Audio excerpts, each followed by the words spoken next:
सभी दर्शकों को नमस्कार। ओम नमो भगवते वासुदेवाय। सत्य ज्योतिष दन की ओर से जय एकादशी की हार्दिक शुभकामनाएं। प्रिय बंधुओं, आज जय एकादशी के संदर्भ में व्रत विधि, व्रत कथा का फल और महात्म्य कथा सत्य के साथ आपके समक्ष उपस्थित हैं। यह तो आप जानते ही हैं कि प्रत्येक एकादशी पर श्री हरि विष्णु जी के किसी एक रूप की अर्थात विग्रह की पूजा अर्चना की जाती है। जय एकादशी पर श्री हरि विष्णु के भगवान श्रीपति रूप की पूजा अर्चना की जाती है। एकादशी तिथि, क्या आपने कभी सोचा है या आप जानते हैं कि तिथि क्या होती है? तिथि का निर्माण कैसे होता है, इसकी विस्तार से पूर्व के वीडियो में चर्चा की गई है। लिंक ऊपर आई बटन पर। अब चर्चा करते हैं जया एकादशी।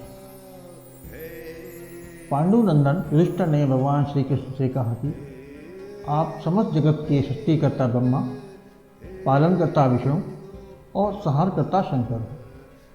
आपकी जय हो, आपकी जय हो। आपने माघ मास के कृष्ण पक्ष की शक्तिला एकादशी के महत्व और उससे होने वाली फल प्राप्ति के विषय में बताया। अब आप मुझे माघ शुक्ल पक्ष में आने वाली एकादशी का नाम, कथा और किस देवता की पूजा की जाती है, किस विधि से की जाती है, विषय में बताएं। श्री कृष्ण कहते हैं कि हे कुंती नंदन, माघ मास की शुक्ल पक्ष की एकादशी का नाम जया है। यह उत्तम एकादशी सभी पापों का शमन करने वाली है। इस पवित्र एकादशी की महिमा अकथनीय है। अतः हे कुंती नंदन, अपनी शक्ति और सामर्थ्य सहित श्रद्धा और प्रसन्नता के साथ प्राणी मात्र को जया नाम की इस एकादशी का व्रत करना चाहिए। कथा। श्री कृष्ण पांडुपुत्र युधिष्ठिर को जया एकादशी के महात्म्य के अंतर्गत कथा सुनाते हुए कहते हैं कि एक समय की बात है, देवराज इंद्र स्वर्ग पर राज्य करते थे। एक बार 50 करोड़ गंधर्वों के राजा इंद्र अपने देवगणों के साथ नंदन वन, जो पारिजात वृक्षों से परिपूर्ण था, उसमें अप्सराओं के साथ विहार कर रहे थे। विहार करते समय उन्होंने नृत्य और गान की इच्छा व्यक्त की, तो गंधर्व गान करने लगे और अप्सराएं नृत्य करने लगी। इसमें 3 प्रमुख गंधर्व पुष्पदंत का पुत्र जिसका नाम माल्यवान था तथा चित्रसेन थे। गंधर्व चित्रसेन की पत्नी का नाम मालिनी और उनकी पुत्री का नाम पुष्पवंती था। माल्यवान उसके रंग रूप को देखकर मोहित हो गया और दोनों में परस्पर प्रेम उत्पन्न हो गया था। जिस समय जब ये दोनों अन्य गंधर्वों व अप्सराओं के साथ इन सभा में गान और नृत्य कर रहे थे, उस समय उनके चित्त में अनुराग उत्पन्न हो गया और वे प्रेम में अभिभूत हो गए, जिससे उनके अंतःकरण में भ्रांति होने के कारण अशुद्ध गान करने लगे और उनकी ताल भंग हो गई। इंद्र ने जब यह प्रमाद देखा तो क्रोधित होते हुए कहा कि काम के वशीभूत होकर तुमने मेरा अपमान किया है। मैं तुम्हें श्राप देता हूँ कि तुम लोग पति पत्नी के रूप में मृत्युलोक में जाकर पिशाच हो जाओ। इंद्र के श्राप के प्रभाव से वे दोनों पिशाच योनि पाकर हिमालय की कंदराओं में विचरण करने लगे। शारीरिक पातक से उत्पन्न ताप से दुख एवं भयंकर कष्ट भोगने लगे। एक दिन पिशाच ने अपनी पत्नी पिशाचिनी से कहा कि हमने ऐसा कौन सा पाप किया है कि हम इस योनि को पाकर अत्यंत भयंकर कष्ट भोग रहे हैं? क्या ऐसा कोई उपाय है जिसके प्रभाव से हम इस अतिशय कष्ट व पाप से मुक्त हो सकें?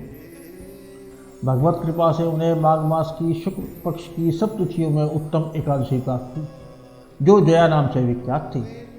उस दिन उन्होंने अन्न जल का परित्याग किया तथा जीव हिंसा भी नहीं की और यहाँ तक कि फलों का भक्षण भी नहीं किया। दुख से व्याकुल मन स्थिति में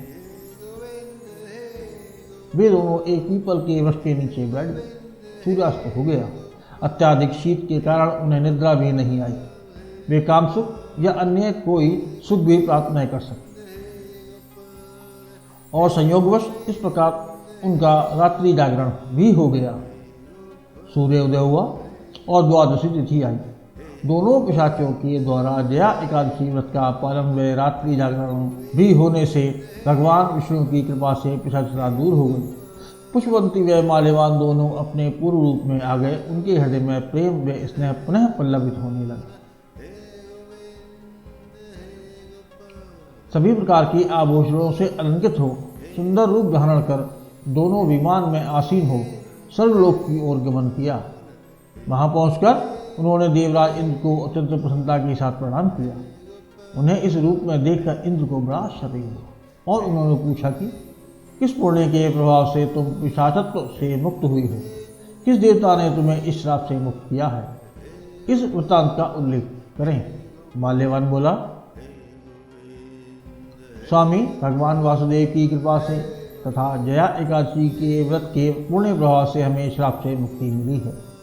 इंद्र ने कहा, अब तुम दोनों सुधापान करो। जो लोग एकादशी का व्रत करके भगवान श्री कृष्ण की शरण में जाते हैं वे हमारे भी पूजनीय हैं। फल एवं महात्म्य। भगवान श्री कृष्ण कहते हैं, राजन, इस एकादशी का व्रत करने वाले प्राणियों के ब्रह्मत्या जैसे अतिशय पाप भी नष्ट हो जाते हैं। जिसने भी जया एकादशी का व्रत किया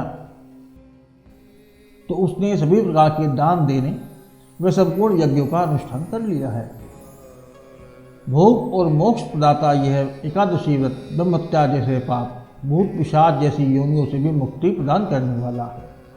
जो प्राणी इस एकादशी का व्रत करता है वह प्राणी प्रेत योनि में नहीं जाता। इस महात्म्य को पढ़ने और सुनने से अग्निष्टोम का फल प्राप्त होता है। कथा सत्व। जिस स्थान पर अपने से बड़े गुरुजन सम्मानीय व्यक्तित्व उपस्थित हों उस स्थान पर संयम और मर्यादा को बनाए रखना चाहिए। कोई ऐसा कृत्य नहीं करना चाहिए जिससे उपयुक्त जनों का अपमान हो। ऐसा कोई भी कृत्य प्राणी को भयानक नरकागामी बना देता है। आज का ये वीडियो कैसा लगा? लाइक, शेयर और कमेंट करके बताएं। यदि चैनल सब्सक्राइब नहीं किया है तो सब्सक्राइब कर बेल आइकन को दबाएं। फिर मिलते हैं एक नए वीडियो के साथ। तब तक के लिए नमस्कार, जय हिंद, जय भारत, वंदे मातरम।